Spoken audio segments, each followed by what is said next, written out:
Hello, my absolutely brilliant and beautiful astrology soulmates, and welcome to our weekly horoscope here for the week of October 6th, going all the way through the 12th, where we've got a powerful week ahead of us because we are, yes, of course, still under the vibration of the Pluto out of bounds energy, which I have been talking about for weeks. And we're going to see Pluto getting into some activity this week, but also it's a full moon in Aries week, tying us back to two different times in our lives. And I'm going to give you those dates so you can go back and see rounds about what was going on at that time because this Aries energy has the opportunity to light a little fire under our high knees so we can get some things done, which that could be really, really nice. Now, if we haven't met before, welcome. So glad to have you here. If you've been here for a while, it's beautiful to see you again. I'm practicing professional astrologer Stormie Grace, and I am also the owner of GAFA, the Grace Astrological Fluency Academy, where we teach you to read, speak, and write the language of astrology with our Astro Fluency method. And if that's you, if you're ready to learn to speak astrology, to really have it in your life, I would love to see you over in the school. All of the details for that are in the description box down below. Also in the description box down below are going to be your timestamps for every day this week. So if you've got a particularly important something coming up, you can just click down to that day and see what the weather is going on for that particular day. Now, beautiful friends, before we get going to, please make sure that you are grabbing your own natal chart to take a look at where these energies are playing out for you in your personal chart because the very best astrology is your astrology. So I want you to see where the story is unfolding for you because I'm giving you a general. Everybody on YouTube, unless they are looking at your chart, is giving you a general. So do yourself a favor and let yourself see where the very best astrology is happening and where you can utilize that in your own life. All right, beautiful friends, before we jump in, the very last live YouTube challenge is coming up in November. And if this is you and you would like your chance, whether you're an astrologer, a tarot person, numerology, if you're an accountant, okay, if you're a lawyer and you don't know what the hell you are doing on YouTube, and you want to learn how YouTube can help create freedom for you, especially here in the digital revolution, I would love to have you in class. I walk you through, give you a strategy on how to do this that you can repeat and will help you be successful and create some freedom that you would like in your own life. I would love to see you in class in the description box down below. Okay, beautiful friends, let's get into this week and see what's going on. Now, we're kicking up and kicking off right at the beginning of the week on Monday here. First of all, we've got Mercury moving into the vibration of Scorpio and also doing that on the full moon in Aries energy. And I have to tell you, I think, first of all, let's focus on this mercurial energy coming in on Monday because Mercury's got a pretty active story going this month because it's going to be going retrograde as we get into November. So when you're looking at Mercury and our thinking, our of the mind, our communication energy, moving from Libra into Scorpio.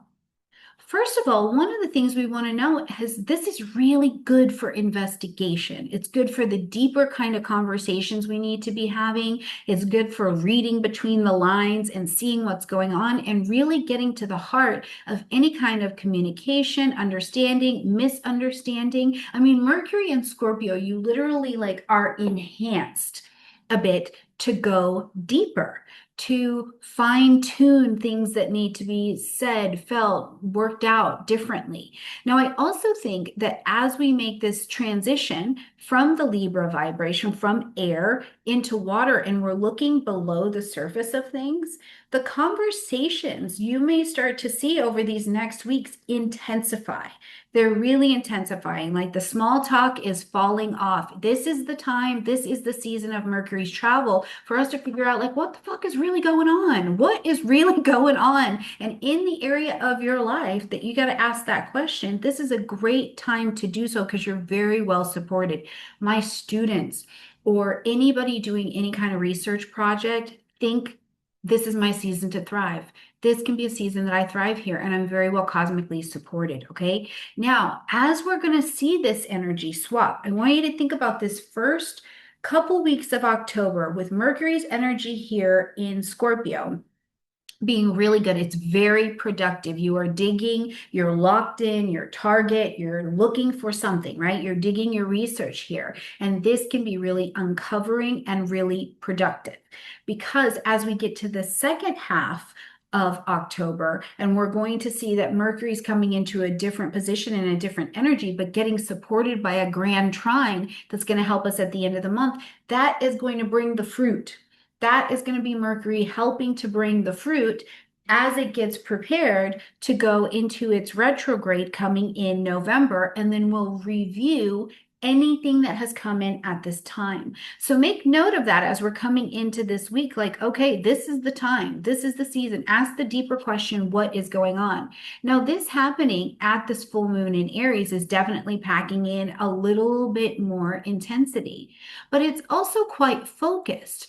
Because the full moon happening here in Aries is about fire. We are seeing the full moon shed light and fire. The full moon's asking us to end something, bring an acknowledgement to something, or make an adjustment. We need to have a revelation that allows us to say, okay, this is not a part of my goal anymore. My goal is this direction, and I need to pivot and commit to going this way, right? One of the biggest questions I think it asks us at this full moon, because this full moon is clean. You're going to have a full moon video that's separate just talking about this, but this is a clean full moon. So it's asking, am I showing up for myself? Am I showing up for myself with courage, with authenticity, or am I hiding behind some kind of people pleasing, right? Now, this lunation ties back to Aries season, first of all, of 2025. March, April timeframe. What was going on for you? This was the fresh start for all of us at the astrological new year. What was happening for you? What was coming up? Where were you seeing that you needed more self-care or you have a right to take up space in the world?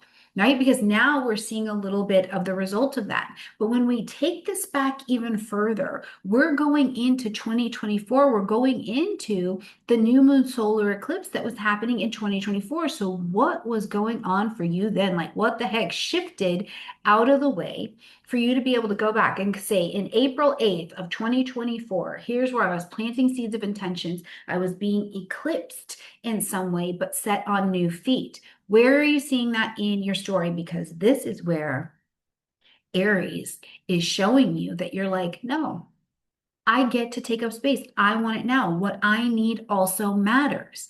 And the other result of this, I think, that we get to breathe in is this idea and recognition of what is working, what's not working, and where more independence or more self-leadership is actually needed. Where do we need to govern that in some way? And this can look a lot of different ways depending on where it's happening in your chart. So maybe you're seeing that, I've got to tell my partner what I really want instead of just expecting them to know or read my mind, right? That's a way we can be taking more self-leadership.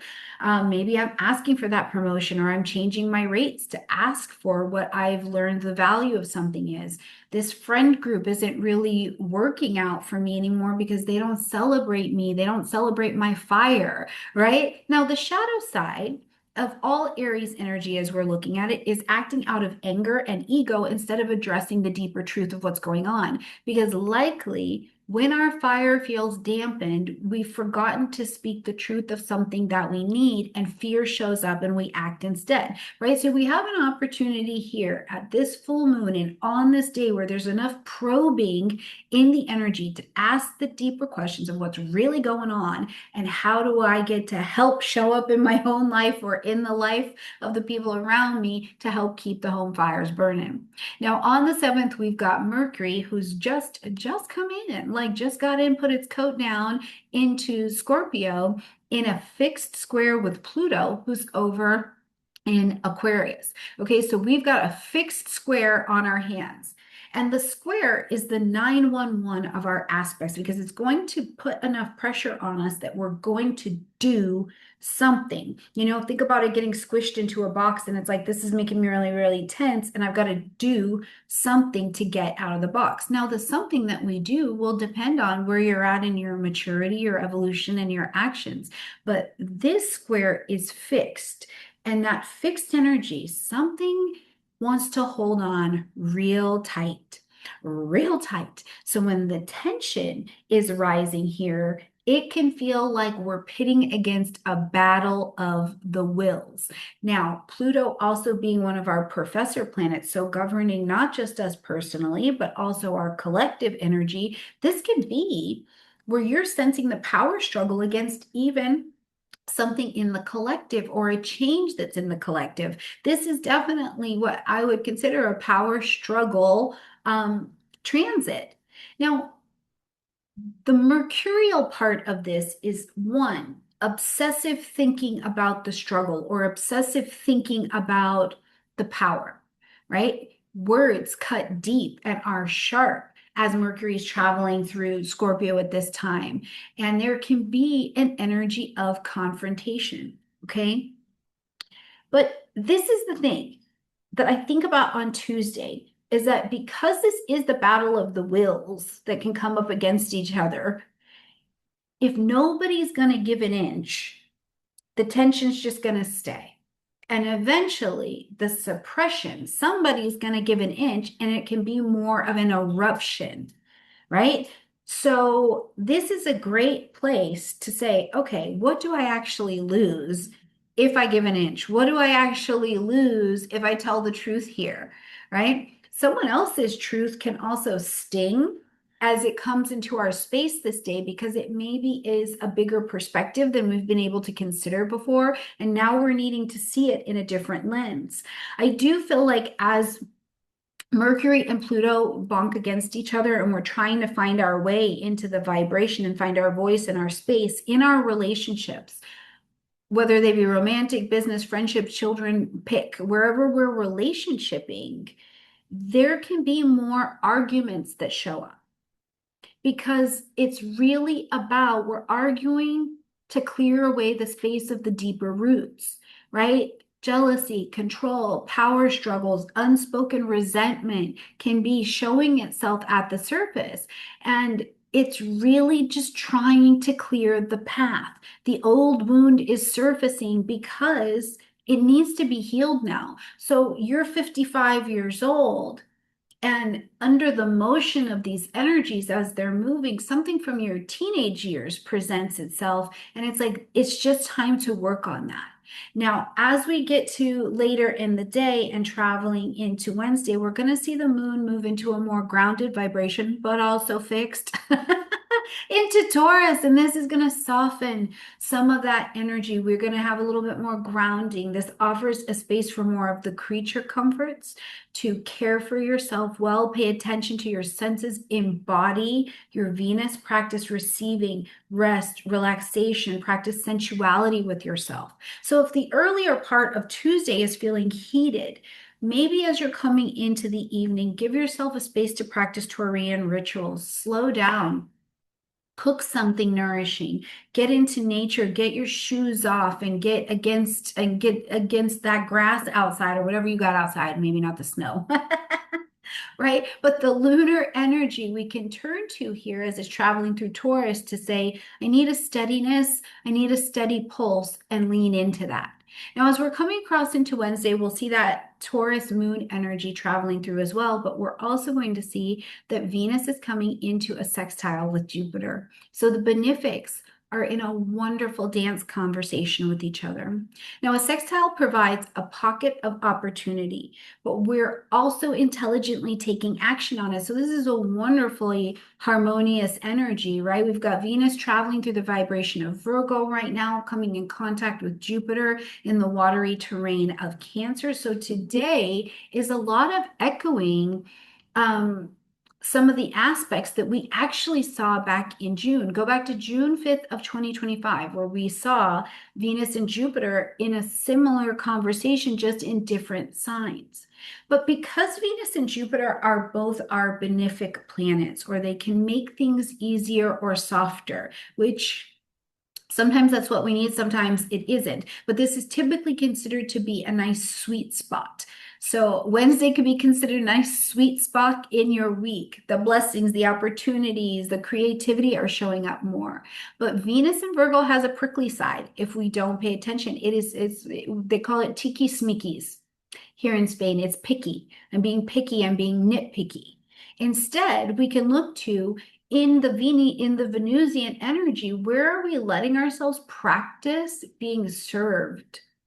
The practical skill of being served without being critical, of being taken care of without being critical, of loving people in ways that are of service, that is actually of service to them, loving them the way they need to be loved instead of the way we want to be loved. While Jupiter in Cancer is amplifying our space where we want to look at home, family, roots, but mostly that emotional nourishment. So this is a really good day for looking at the opportunities to feel both joyful, receptive, aligned, and nourishing to ourselves and those around us. It's funny because when I think about this sextile, and I went back through my books, my little Google, my Google, and I was like, what was I doing in June? What was going on around that time? And one of the things that I was doing is I had gone back to the United States and spent some time with my family, and the conversation that was there was all about how do I just help my mom? How do I just love into my children? How am I there for them? And how do I let this be practical service? Maybe it's that I'm just carrying those groceries in. Maybe it's that I hold the door open a little bit longer. Maybe it's that I sit down and have a conversation, listening more deeply to what's being expressed to me in the intimacy of relation. Let me know in the comment section down below. What was going on for you at that time that as we're tying this energy forward, you can go, yeah, this is what was happening for me. Okay, when we get to Thursday the 9th, first of all, now we've had a couple days of the moon traveling through that beautiful Taurian energy, but it's time to just click it up a notch. And the moon is going to travel through the vibration of Gemini. Now, as the moon shifts to Gemini, we move our moon to air. So we're thinking about how we feel before we feel how we feel. Right? There's a chattiness, there's a restlessness that comes with this, but the moon has picked up a little speed and a little curiosity. And my friend Tiffany Harlick, who she's done our spiritual side of our forecast for 2025 and for 2024, she always talks about when the moon's in Gemini, looking at what radio station you're mentally and emotionally tapping into. And the question is what station are you tuned into? She says it in a different way, but I call it K clarity or K bullshit. What are we listening to? What is the narrative driving my mind and kicking my emotions up? What is my emotion telling me I'm afraid of, right? Is it clarity? Is I'm clear, I'm helpful, I'm thoughtful in my communication? Or am I turned into KBS and it's gossip, it's fear, it's self-doubt, it's loathing, it's self-pity? What is my tune into? And whatever I find out, the moon in Gemini here offers a beautiful opportunity to check the narrative, right? To check the emotional narrative that I'm telling myself, that I'm telling others. In friendships, I'm noticing the words that are coming out of my mouth. I'm noticing the conversation. Mercury is in Scorpio. I'm listening, right? Where am I using words or phrases that uplift me or that drain me? At work, am I going in too many directions? Am I just scattered? Because that can be a very Gemini feature. Am I listening? And that is helping my emotional state, right? It's a brilliant time. So make sure you check in with it. And I do find that when the moon's in Gemini, I want to talk. I want to connect. I want multiple conversations going on. I'm most likely, honestly, quite traditionally, to hear from a sibling or to reach out to my siblings at that time. So, in this way, you can decide to, first of all, check what channel you're in on, but then also how you're going to channel your own conversation in your life to see where the conversation is going to be more uplifting to you. When we get to the 10th, we are going to see that Venus comes into an opposition with Saturn. Now, of course, Venus is here in Virgo. Saturn is over here at Pisces, and they're in opposition at 26 degrees of both of these signs. Now, an opposition is pulling, they're going in opposite directions. So it's bringing relationships things in finance, things around values, things around service, right into the spotlight, but they're tugging against each other. And with Saturn, the energy of a bit of tough love can be rising to the surface because we're starting to see in an opposing view. We're not so close to it anymore. So we see what isn't working anymore, where Venus is and wants that sweetness and that harmony. Saturn is putting up boundaries and accountability in order for us to have that. So, in our experience on Friday, we can be in the space of revelation of imbalance, right? Maybe in a partnership, one person's overgiving than the other. Maybe you've got to do a restructuring and a review of that budget and take accountability of that. Perhaps it's that I'm showing up in a role that I've outgrown or in a role that I still need to be in, but the way I was in that role, I've outgrown, right? Like a child who's no longer a child, they're 43 years old, you know what I mean? And we're still on the 15-year-old train or something like that. So it's a great day under this aspect to look at, okay, well, if the goal of both of these is to have the sweetness of life with solid foundation under us and the accountability, how do we inch these two together in a positive way? Well, Saturn's going to help us here on Friday to prune away the things that are not solid or sustainable anymore and to step up where we need to be in some kind of accountability, particularly in our relationships, our finances, and commitment. Commitment. Saturn wants those commitments, particularly Pisces, spiritual commitments, spiritual fitness to be very strong. And Venus, on the other hand, is learning that I don't have to do everything. Sometimes I have to practice the act of receiving as a service to myself and to others. And this is a great way to produce the wake-up call as to if or where I've been avoiding that, right? So Friday, we're going to look at, I want sweetness in my life, but I can't pretend that it's not going to come with something a little bit bitter and some accountability. As we're going to move through the weekend, Saturday, Sunday, we've got a couple days now. We've experienced the moon in our Gemini vibration. We've also done the Taurus vibration this week, of course, Aries, and now we're moving on through our weekend to pull through the vibration of Cancer. The moon is back. It's in domicile. Some of you will be having your lunar returns and setting up what the next emotional tales and stories are for the next 30 days. And so as the moon does move into Cancer and carry us through, there's a softer, more nurturing tone, but it's also a cardinal energy. So Cancer is the place where we get to begin again. We get to begin again. After a week of a fair amount of intensities, particularly on Monday, the Cancer moon brings us back home.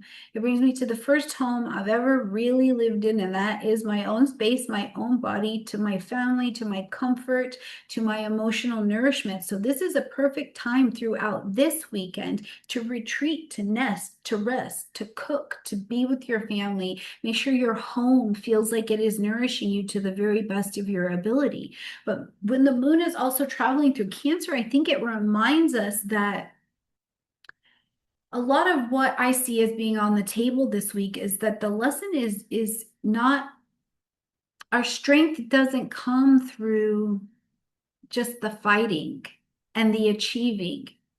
The strength that we have, the thing that can really bring that delicious nurturing may also come through learning that we have to tend, we have to nurture, we have to allow rest. It's not a luxury, right? It's necessary. If family issues are surfacing over the weekend, which could definitely be, a Cancerian situation, this is a chance to reconnect and maybe smooth out some of the tension that's presenting itself here. I like watching children, especially the little ones, as the moon is traveling through Cancer, because it's like slow down, play, cuddle them, listen, see their childlike joy. They're just with their little eyes. So check them out and see if that can't bring you back to your own remembrance that there was still a child that lived in you that needed that nurturing and that connection. And now that child might just be 5'2" and have, a government pension, and that's okay too.